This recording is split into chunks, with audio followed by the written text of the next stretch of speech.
Well, as Nigeria slowly ushers in 2019, the Director General of the Lagos Chamber of Commerce and Industry, Muda Yusuf, has been speaking on some of the factors he feels will be largely responsible for the growth of the Nigerian economy. Yusuf says the economy will again be dependent on the growth of the oil and gas sector, but wants the government to also focus on infrastructures to boost other sectors of the economy. The forecast will depend on what, it has to be a conditional forecast.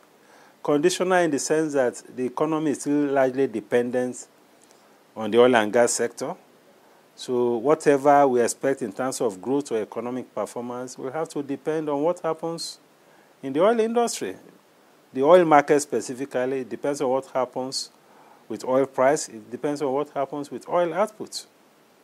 Because there's a correlation over the years and from research that once we see an upward swing in oil price, we also see a positive impact on GDP performance. So if the oil price goes up, we are likely to see very good performance in terms of our GDP growth. But if oil price drops, we are likely to see a very serious systemic effects, not just on GDP growth, but on all other key economic variables, such as exchange rate and inflation.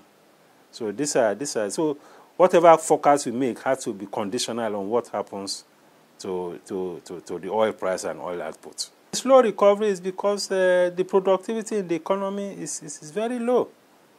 Productivity, especially in the non-oil sector of the economy. So the challenge is that of productivity. And productivity is a function of the environment that you create. It's a function of the infrastructure that you have. It's a function of your the financing capacity, the kind of financing structure that you have. It's a function of your tax policy. It's a function of your monetary policy, your interest rate policy, your trade policy. So it's a function of so many things.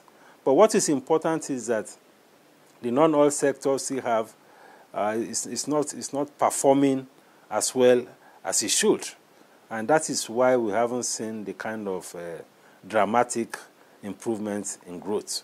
If we're able to invest more in the infrastructure, if we're able to put in place reforms that will allow for more injection of private capital into this economy, I'm sure there will be a lot more impact on growth than what we are witnessing currently.